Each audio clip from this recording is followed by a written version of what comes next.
Okay, so get ready for a deep dive today because we are really getting into it. We're tackling autogynephilia. And honestly, going through these sources you gave me, I'm really interested to see where this goes. Well, autogynephilia is interesting because it really combines science and identity, all these social aspects. And it's not just a theory, right? It's a very real conversation that affects how we view gender and especially how trans people are perceived and treated. Yeah, absolutely. At the heart of it, we're talking about lived experiences and people's sense of self. So maybe before we get into all the details, can we start with like what exactly is autogynephilia? How is it used when we're talking about trans women? Basically, autogynephilia means love of oneself as a woman. And the term was first used by Dr. Ray Blanchard back in the late 1980s. He was trying to categorize trans women, and he kind of divided them into two groups: homosexual transsexuals and autogynephilic transsexuals. Taxonomy. Like he's out there categorizing animals. And I'm guessing, based on everything you gave me to read, that this two-type model has its critics. Oh, definitely. Blanchard's theory, it's sometimes called the BBL model. It's been heavily criticized, and for good reason. The way he divided these groups was based on sexual orientation, like who someone is attracted to and the age when they transition. His argument was that homosexual transsexuals were basically very feminine gay men who were attracted to men and transitioned to be more attractive to straight men. Wait, so he's saying their transition is about wanting to be with men, not about wanting to actually be women. I can already see some problems with him. It does get more problematic. Autogenephilic transsexuals, according to him, they're sexually aroused by the idea of themselves as women. He even went as far as to call it a paraphilia. Okay, I think for those of us who haven't cracked open a psychology textbook in a while, could you explain what paraphilia even means here? Basically, it's a term for sexual interests, what someone finds arousing, that falls outside of what's seen as, typical or the norm. But, and this is important, not every paraphilia is automatically harmful or a sign of a disorder. That kind of gets lost in a lot of these conversations, which are, well, they get pretty divided. I can imagine. So what I'm hearing is Blanchard is saying that for these autogenophilic transsexuals, this arousal is the main reason they'd want to transition, not actual gender dysphoria. Yeah, that's basically his argument, and it's been debated for decades. One of the biggest voices against Blanchard is Julia Serrano, a trans woman who's a big advocate and scholar for transgender issues. She says that autogynephilia is bad science and that it reinforces harmful stereotypes. And looking at these articles, it seems like a lot of people agree with her. So where does Blanchard's model go wrong? A big criticism from Serrano and a lot of other people is that the BBL model is just way too simplistic. It's like trying to shove this really diverse group of people into two tiny boxes based in a really narrow view of what sexual orientation is and this very black and white idea of gender. And people are never that neat and easy to categorize, are they? Exactly. Serrano points to how diverse the trans community really is. It's not like all trans women are attracted to men. And a lot of them, they identify as female way before any sexual feelings related to that identity even come up. So this whole idea that autogynephilia is the root cause of their desire to transition, it doesn't hold up. It doesn't. And it's interesting, even Blanchard's own research showed this problem. He admitted that some trans women he labeled autogynephilic didn't even have these fantasies. And then on the flip side, some he called homosexual did have fantasies about being women. So how did he explain that? He often resorted to basically saying that trans women were lying, that they were making up their experiences so they could access health care for transitioning. Wow. Convenient for his theory, but not very scientific. Feels like some steps in the research process might have been skipped there.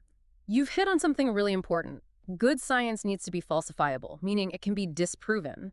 But when you just say any evidence that contradicts you is a lie, well, you're saying your theory's always right. Which makes it, well, kind of useless from a scientific standpoint.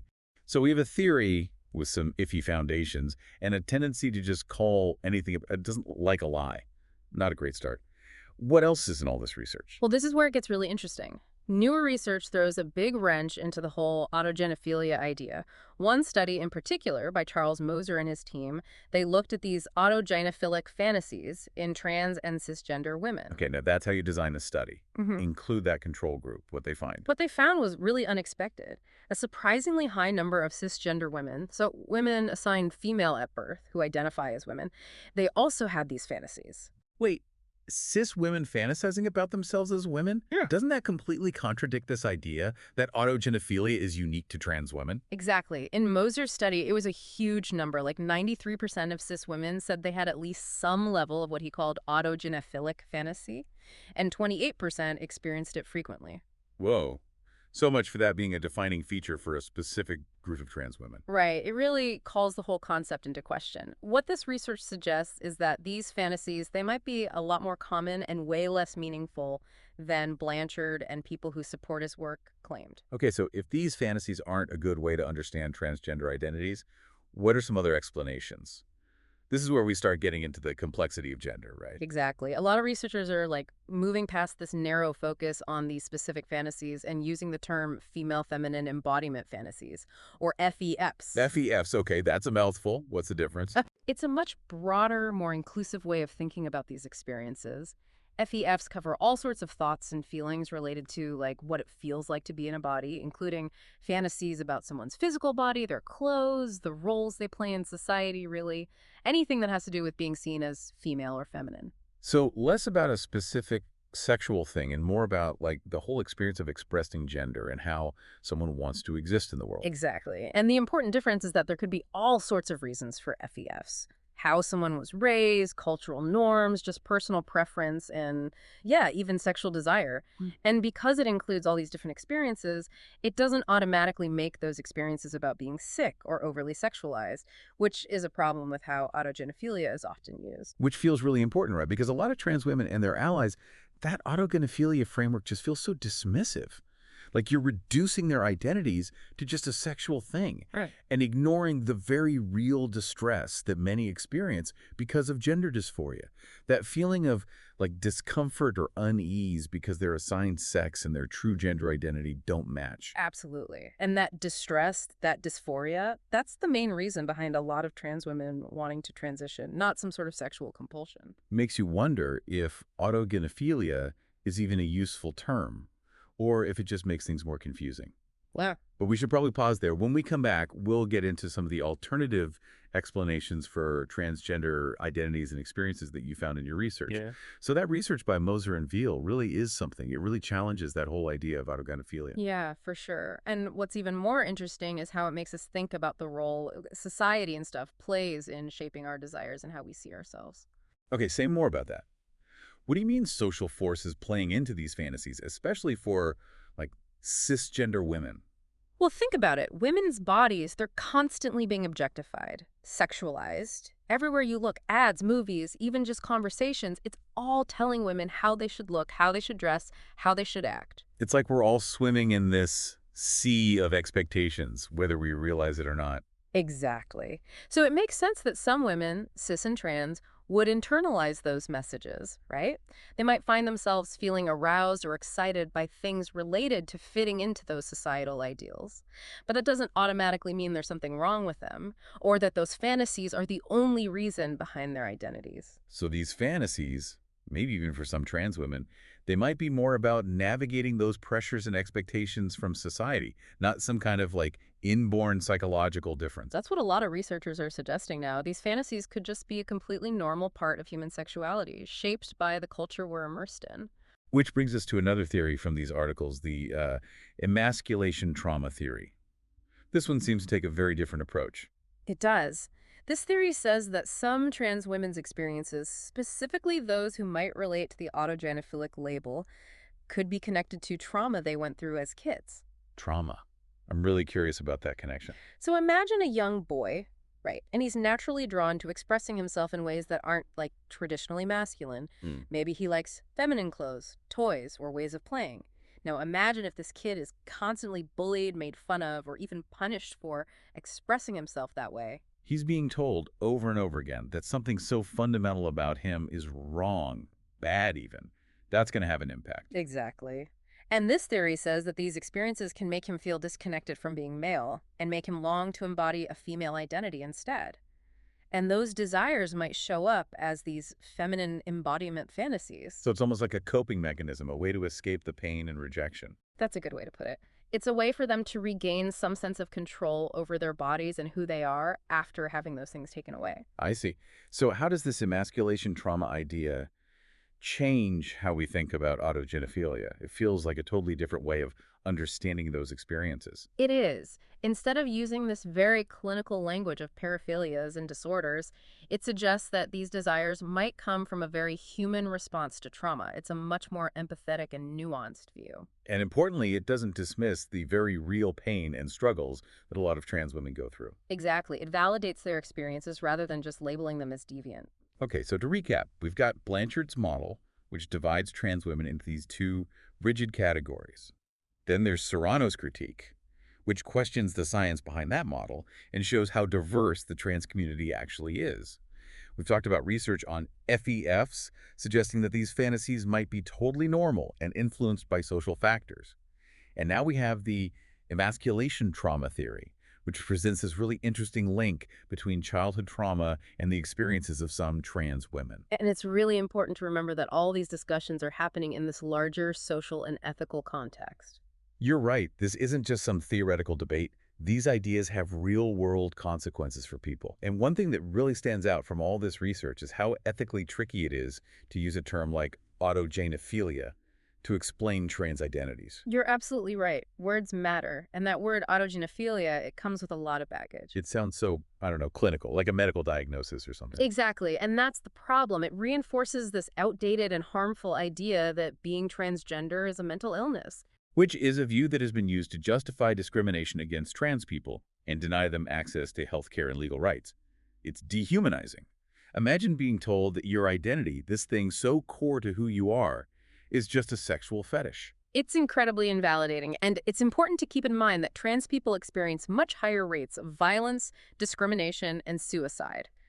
How we talk about these issues, the words we use, they have real-world consequences. It's about respect, recognizing the full humanity of trans individuals. Yes, exactly. And this connects to another takeaway from your research.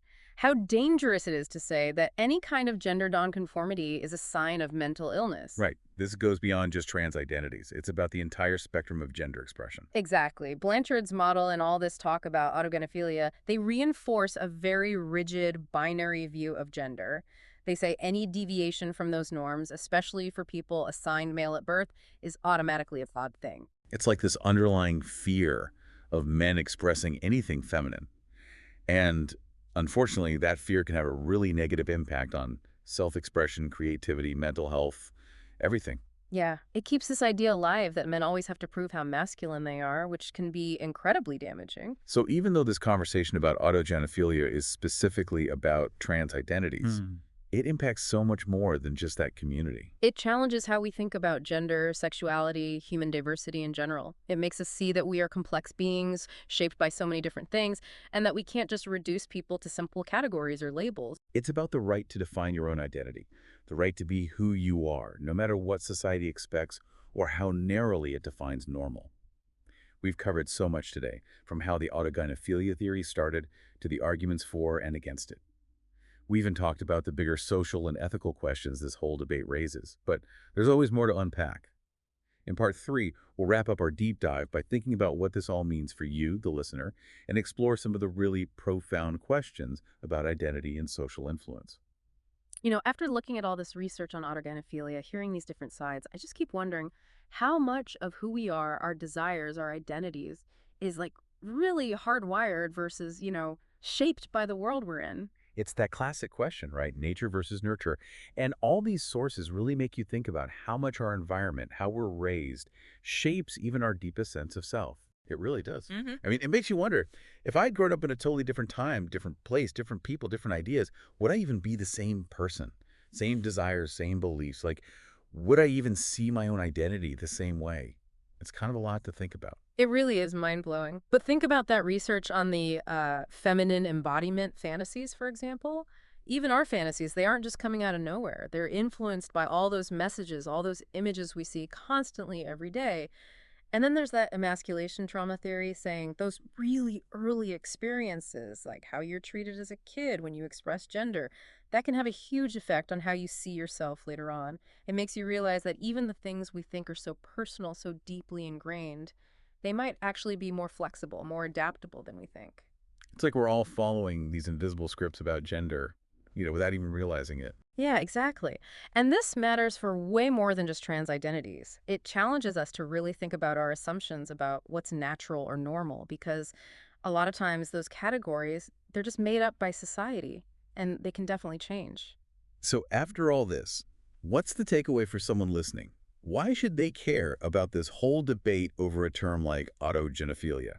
I think it comes down to a few things. First, this debate shows how important it is to think critically, especially when you see a scientific theory making big claims about what it means to be human. We can't just accept simple explanations, putting people in boxes. We have to look at the assumptions behind those ideas. Someone wearing a lab coat doesn't automatically make them right. Right, just blindly accepting those pronouncements, that can be dangerous. Absolutely. And that leads to the second point. Listening to people's actual experiences is so valuable. When it comes to trans identities, the voices we need to hear are trans voices, their stories, their struggles, what they've learned. That teaches us way more than any theory ever could. It's about really hearing them with empathy and understanding that their experiences are real and important. Exactly. And finally, this whole conversation makes us think about how powerful social influence is and how, identity isn't always this fixed thing. It makes us question our assumptions about what's set in stone and what can change. It helps us see that how we understand ourselves is deeply connected to the world around us. It's like we're all always on this journey of figuring out who we are, and that journey never really ends. It's about being open to new ideas, challenging our own biases, and being okay with how beautifully complex humans are. Perfectly said. And maybe if we can question those assumptions and think about gender and identity with more nuance and more empathy, we can actually create a world where everyone feels seen, heard, and valued for who they are. What a great thought to end on. Thanks for diving into all of this with me today. I hope it's gotten our listeners thinking, maybe inspired them to challenge their own biases, and hopefully sparked a bit of hope for a future where we celebrate the beautiful diversity of human identity.